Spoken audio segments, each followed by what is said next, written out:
और आज हम स्टार्ट करेंगे ऑफिशियल स्टार्ट्स। ठीक है जी।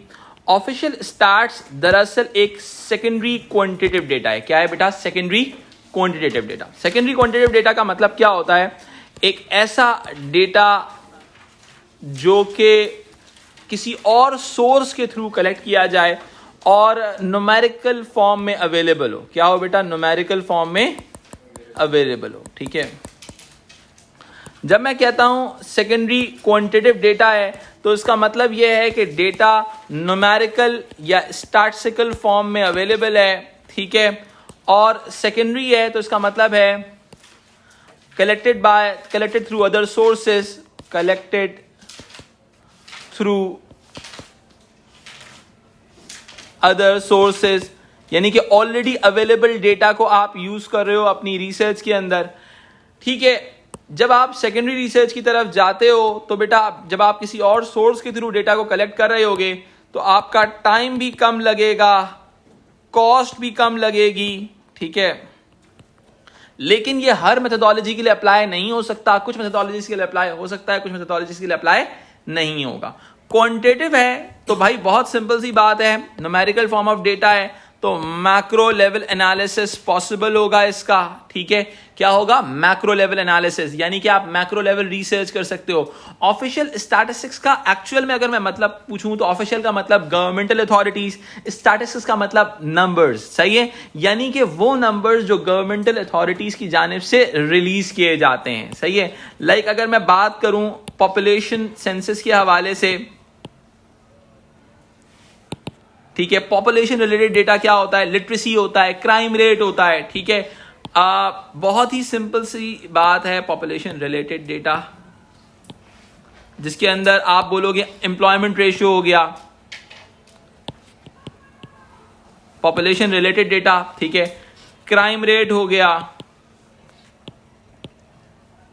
ठीक है। आपके जो न्यूमेरिकल दूसरे स्टैटिस्टिक्स होते हैं, क्राइम रेट के अलावा कौन से स्टैटिस्टिक्स होते हैं इसके अंदर?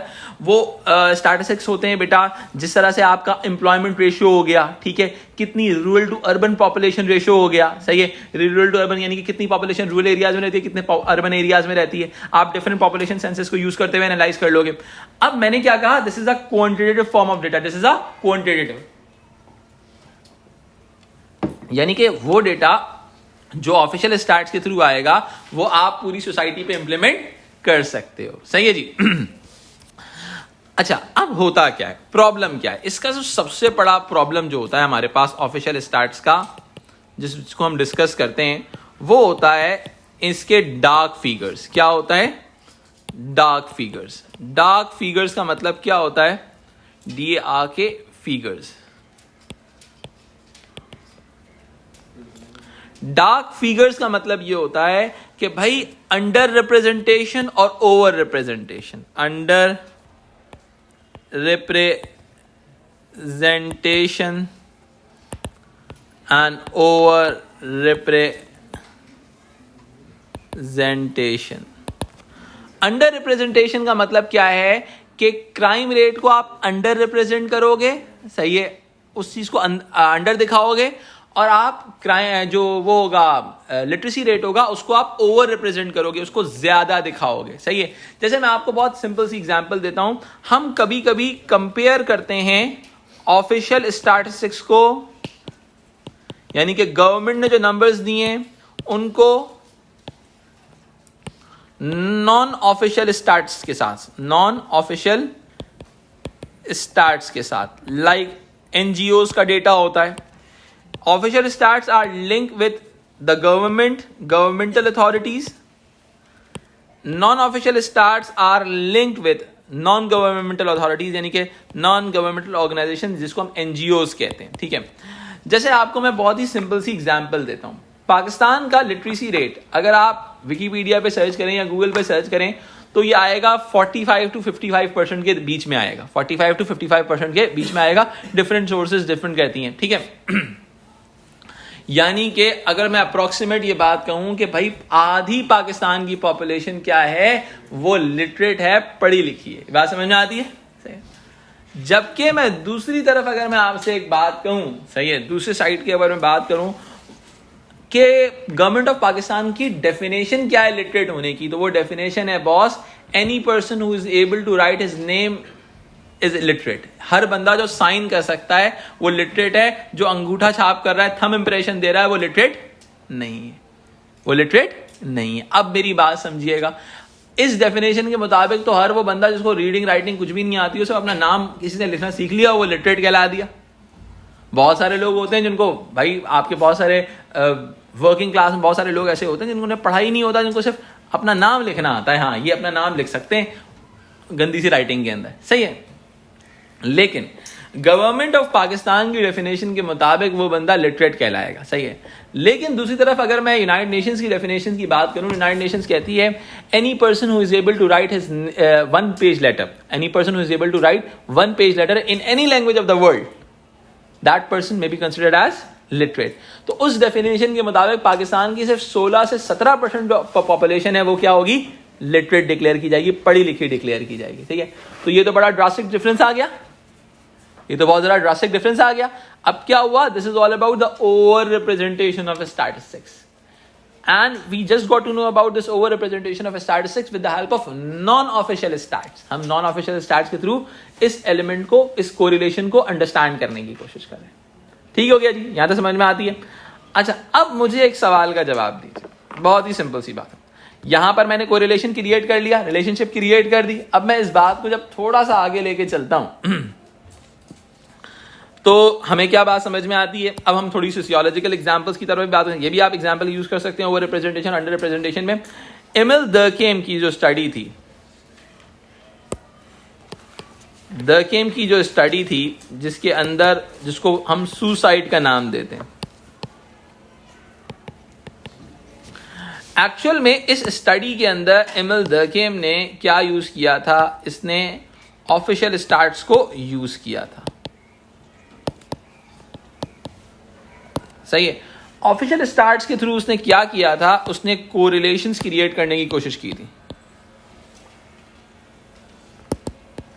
कोरिलेशनशिप का मतलब क्या होता है, relationship between different variables. Like उसने स्टैट्स ले लिए कंट्री ए के, सोसाइटी ए के, सोसाइटी बी के, सोसाइटी सी के, क्योंकि उसके नजदीक ये ऑफिशियल स्टैट्स जनरलाइजेबल डाटा कर सकते हैं, जनरलाइज कर सकते हैं, यानी कि आप उस जनरलाइजेबिलिटी के थ्रू, जनरलाइज्ड फैक्ट्स होते हैं, आप एनालिसिस कर सकते हैं उस डेटा के थ्रू, यानी कि आप मैक्रो लेवल स्टडी कर सकते हैं उस सोसाइटी के ऊपर कि अगर एक सोसाइटी के अंदर ऑफिशियल स्टैट्स बता रहे हैं कि सुसाइड रेट बढ़ता जा रहा है, तो इसका मतलब कोई ना कोई फैक्ट होगा उस सोसाइटी के अंदर जिसकी वजह से वहां पर वो चीज जो है इंप्लीमेंट हो रही होगी, ठीक है।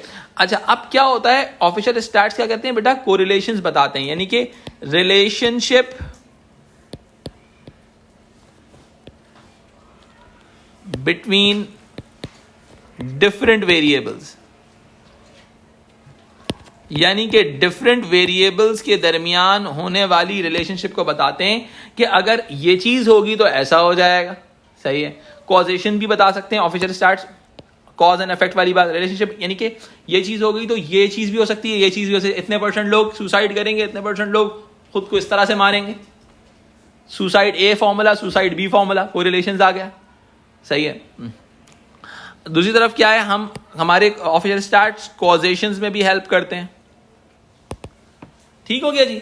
तो आपका एमिल दर्केम की जो स्टडी थी सुसाइड की, उसके अंदर ऑफिशियल स्टैट्स यूज हुए थे ताकि आप जनरलाइज्ड फैक्ट्स को आइडेंटिफाई करके डिफरेंट सोसाइटीज पर इंप्लीमेंट कर सकें, क्योंकि ऑफिशियल स्टैट्स हमें एक बहुत बड़ी लार्ज पिक्चर दिखाते हैं सिनेरियो की।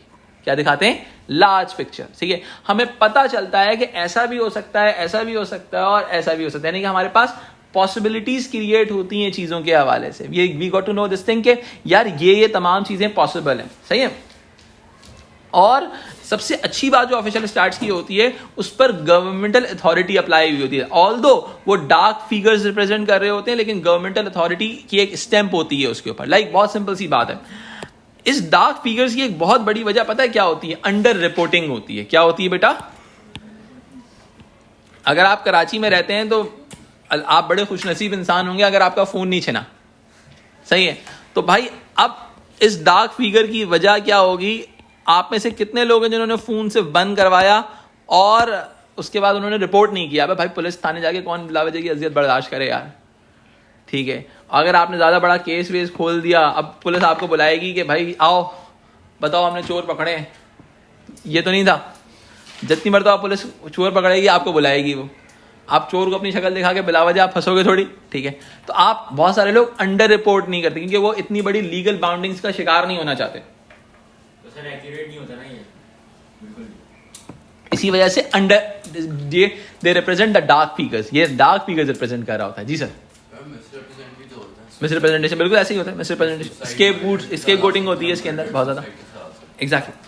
तो अब क्या होता है कि इसके अंदर आप डिफरेंट सोर्स ऑफ डेटा को, जैसे ऑफिशियल स्टैट्स को आप कंपेयर करते हो नॉन ऑफिशियल स्टैट्स, ठीक हो गया। एक फॉर्मूला है कि भाई एक स्टैट्स गवर्नमेंट ने दिया और एक स्टैट्स नॉन गवर्नमेंटल ऑर्गेनाइजेशन ने दिया। गवर्नमेंट कहना चाह रही है कि मुल्क में अमन अमान की सूरत हाल बहाल है, पाकिस्तान में इकोनॉमिक रेस क्रिएट हुआ है, पाकिस्तान में everything is fine, but non governmental organisations कह सकती हैं, कोई और डेटा के थ्रू कहा जा रहा होगा कि भाई ऐसा नहीं है। क्लियर हो गई बात। तो ये एक्चुअली लार्ज स्केल एक्टिविटी होती है। अच्छा, दूसरी चीज क्या होती है, हम अगर, अब मेरी बात सुनो, जिस डेटा को हम कलेक्ट कर रहे होते हैं ऑफिशियल स्टैट्स के थ्रू, अगर हम खुद कलेक्ट करने जाएं तो अरबों रुपए लग जाए हमारे। सेंसस का बजट अरबों रुपए होता है, सेंसस का बजट अरबों रुपए होता है, सही है। तो अब क्या होता है कि, और वो चीज, वो डेटा डिफिकल्ट टू कलेक्ट होता है एज अ प्राइमरी सोर्स के तौर पे। आप पाकिस्तान का लिटरेसी रेट खुद से कलेक्ट करने जाएं तो आप तो पागल हो जाएंगे, सही है। तो अब होता क्या है, अच्छा, इसके अंदर जो प्रॉब्लम्स आती हैं, जैसे पाकिस्तान कराची का सबसे बड़ा जो प्रॉब्लम है, सेंसस के बहुत सारे तरीके होते हैं। सेंसस का एक तरीका ये होता है कि जो बंदा जहां है वहां है के हिसाब से, उस जगह के हिसाब से उसको आप क्या काउंट करो, आप उसको रेजिडेंट काउंट करो और उसके नंबर पॉपुलेशन को काउंट कर लो, सही है। कराची के अंदर आप सुनते होंगे कि भाई कराची की पॉपुलेशन को अंडर रिप्रेजेंट किया जा रहा है, क्या कहते हैं, अंडर रिपोर्ट किया जा रहा है, सही है। अंडर रिपोर्ट क्यों किया जाता है? क्योंकि जो गवर्नमेंट जो फॉर्मूला यूज कर रही है सेंसस के लिए, वो ये इस तरह से बेसिस पे यूज कर रही है, जैसे शनाख्ती कार्ड होता है ना, उसके अंदर आपका एग्जिस्टिंग एड्रेस लिखा हुआ होता है और एक आपका लिखा हुआ होता है कौन सा वाला, परमानेंट एड्रेस। वो लोगों को काउंट कर रहे हैं परमानेंट एड्रेस की बेसिस पे। किसकी बेसिस पे काउंट करें? परमानेंट एड्रेस की बेसिस के ऊपर। जिसका जो परमानेंट एड्रेस होगा हम उसको उसके हिसाब से काउंट करेंगे। समझ आई बात? तो अब ऑटोमेटिकली क्या चीज आती है इसके अंदर, तो इसी वजह से क्या हो रहा है, बहुत सारे लोग कराची के अंदर केपीके से आए हुए हैं, पंजाब से आए हुए हैं, सिंध से आए हुए हैं, इंटीरियर सिंध से आए हुए हैं, लेकिन उनका जो परमानेंट एड्रेस लिखा हुआ है, उनके इंटीरियर सिंध का लिखा हुआ है, केपी का लिखा हुआ है। इस वजह से हमारी गवर्नमेंट क्या कह रही है, ये तो कराची के है ही नहीं। पर्टिकुलरली जब आपने रिसोर्स एलोकेशन करना होता है ना किसी शहर का, तो आप लोगों को उनकी एग्जिस्टिंग रेजिडेंस की बेसिस के ऊपर काउंट करते हो, ताकि आपको पता तो हो कि कराची में इतने लोग रहते हैं। समझ आई बात? अगर आप 3 करोड़ की पॉपुलेशन कराची में बोल दोगे तो अच्छा, इसकी वजह क्या होती है, बहुत सारे गवर्नमेंट के अपने मफादात होते हैं। वो गवर्नमेंट जो होता है किसी पर्टिकुलर एरिया को 100% रिसोर्सेज देना नहीं चाहती। अगर 3 करोड़ कराची की पॉपुलेशन डिक्लेयर करती जाए और पूरे पाकिस्तान की पॉपुलेशन 21 करोड़ होगी, तो भाई लगा लो कितना % बनेगा। फिर उसके हिसाब से कराची को इतनी सीटें देनी पड़ेंगी, कराची को इतने रिसोर्सेज देने पड़ेंगे, कराची को, ये तमाम सारे इश्यूज क्रिएट हो सकते हैं। Same case goes with Punjab and Lahore and Islamabad also, ठीक है। इस्लामाबाद का सबसे बड़ा प्रॉब्लम इस्लामाबाद के अंदर, लेकिन आपको चूंकि उनका फेडरल बजट होता है इस वजह से वो मैनेज कर लेंगे। अदरवाइज अगर इस्लामाबाद की पॉपुलेशन इस तरह से काउंट की जाए कि परमानेंट एड्रेस के हिसाब से, तो इस्लामाबाद में शायद 5-10 हज़ार लोग बचेंगे, इससे ज़्यादा लोग बच भी नहीं सकते, क्योंकि इस्लामाबाद में 90% पॉपुलेशन जो होती है वो वहाँ पे या तो ब्यूरोक्रेट्स होते हैं या फिर पूरे पाकिस्तान से लोग आते हैं जो इस्लामाबाद में रहते हैं, गवर्नमेंटल ऑफिस में काम करते हैं। एक्चुअली पॉपुलेशन ये है। अगर आप कभी इस्लामाबाद को ईद के दिनों में जाएं तो इस्लामाबाद खाली हो चुका होता है। एक्चुअल जो इस्लामाबाद के रेजिडेंट्स होते हैं वो नहीं होते, क्योंकि वो अपने घरों में वापस ईद मनाने चले जाते हैं, ठीक है। तो ये तमाम इश्यूज होते हैं कि तो आप इस तरह से रिपोर्टिंग को एनालाइज कर रहे होते हो, ठीक है। आप अपने यूजेज के हिसाब से डेटा को प्लान आउट कर रहे होते हो। Official statistics created and published by the government are a major source of secondary quantitative data. ये कहती है कि Liveis used by sociologists to examine trends and patterns within and between the societies. यानी कि trends and patterns को हमने analyse करना है। क्या एनालाइज करना है बेटा? ट्रेंड्स एंड पैटर्न्स को। अच्छा, अब ये ट्रेंड्स एंड पैटर्न का मतलब क्या है? यानी कि अपवर्ड ट्रेंड है, डाउनवर्ड ट्रेंड है, सोसाइटी में कौन किस तरह से पसंद कर रहा है किसी चीज को, ट्रेंड्स एंड पैटर्न्स को एनालाइज करना। ऑफिशियल स्टैट्स आपको बड़ा हेल्प आउट करते हैं फॉर लॉन्ग टर्म स्टडी, यानी कि आप एक ऐसी स्टडी करना चाह रहे हो for the long period of time देखना चाह रहे हो, excuse me, consumption patterns of let's suppose आप कह लो कंजम्पशन पैटर्न्स ऑफ आईफोन, ठीक है, आपने कंजम्पशन पैटर्न ऑफ आईफोन देखना है तो आप उसको लॉन्ग पीरियड ऑफ टाइम के लिए स्टडी करोगे। पाकिस्तान का डेथ रेट देखना है, सही है, ये ऑफिशियल स्टार्ट्स के थ्रू पता चलेगा। पाकिस्तान की इंपोर्ट्स ट्रेंड देखनी है, एक्सपोर्ट ट्रेंड देखना है, सही है, ये तमाम चीजें। अब मैंने जो आईफोन की एग्जांपल दी थी वो आपको ऑफिशियल स्टार्ट से नहीं मिलेगी, सही है, ये आप इसकी लिमिटेशन में भी काउंट कर सकते हो कि भाई जो कॉर्पोरेट डेटा होता है वो उनके पास अवेलेबल नहीं होता, वो गवर्नमेंटल ऐसा डेटा जो पॉपुलेशन के साथ लिंक होता है उसकी बात करते हैं। Patterns of behavior may be picked by statistical analysis because they provide a broad overview of behavior across potentially wide areas like local, national, and international. ठीक है, Durkheim, for example, identified distinct pattern of suicidal behavior based on comparative analysis of official suicide statistics across range of different societies. उसने different societies का data लिया, उसने कहा यहाँ पर suicide ज्यादा है और यहाँ पर suicide कम है, ठीक है, ऑफिशियल डाटा के थ्रू आप एनालाइज करो। In terms of trends, statistical data drawn from different years can be used to understand how something has changed. यानी कि आप देखते हो कि over the period of time दुनिया में historical changes क्या आ रही हैं, ठीक है। Statistics can be used for comparison within groups such as differences in middle and working class family size and between societies. Strengths कहती है, in practical terms, official stats may be the only available source covering the particular area of study, such as suicide. In addition, data would be costly, time consuming and difficult to collect. ये हमने discuss कर चुके हैं। Such as data on marriage, divorce or crime is readily available, particularly हमारे official stats के अंदर होता है। Another strength of official stats is their representativeness. मैंने आप लोगों को डिस्कस कर दिया, generalizability, यानी कि उस डेटा को आप generalize कर सकते हो। Because they are often based on carefully chosen large samples, many official statistics in areas including crime, unemployment, marriage, births, and divorces are recorded by law. Sociologists use the term hard statistics to refer those that have high level of accuracy and cannot be doubted. For example, statistics about the number of divorces in society can be used as hard evidence. This is because divorce has to be legally registered. यानी कि एक ऐसी चीज जिसको हम challenge नहीं कर सकते, hard statistics, इसको गलत हो ही नहीं सकता। Statistics that are considered to be less accurate are referred to as soft statistics. Official stats about the unemployment rate may be soft because there are different ways of defining unemployment. Unemployment को आप define करना बहुत different तरीके से हो सकता है।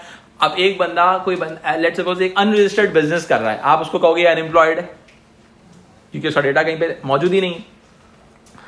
Limitations क्या है? Apart from not providing any great depth or detail बिल्कुल भी नहीं होती है इसके अंदर। Official stats involve problems of validity due to what government include or exclude from published data. Such data only give a partial picture of reality of two reasons. Not all information may be available to those collecting the statistics. Statistic data do not reveal much about the reasons of people behavior. यानी कि suicide हो रही है तो हमें नजर आ रहा है, लेकिन सुसाइड क्यों हो रही है ये हमें पता नहीं चल रहा। Although quantitative data is normally considered more objective than quantitative data, its significance must always be interpreted by researchers who decide what the data means. Statistical stats in terms of crime, for example, may be result of a real rise, a different way of defining countering the crime. Police targeting वही वाली बात की इसके अंदर data की accuracy पे आप question mark उठा रहे हो क्योंकि ये डार्क फिगर्स रिप्रेजेंट करता है। Data occasionally change the definition of की कॉन्सेप्ट, यानी कि मतलब डेफिनेशन ऑफ की कॉन्सेप्ट की मैंने बात की। अब जैसे गवर्नमेंट ऑफ पाकिस्तान की मैंने बात की, डेफिनेशन चेंज हो गई, उस चीज की डेफिनेशन चेंज हो गई तो ऑटोमेटिकली डेटा का एनालिसिस भी चेंज हो गया। कोई मसला बेटा यहाँ तक? एनी कंफ्यूजन चलेगा?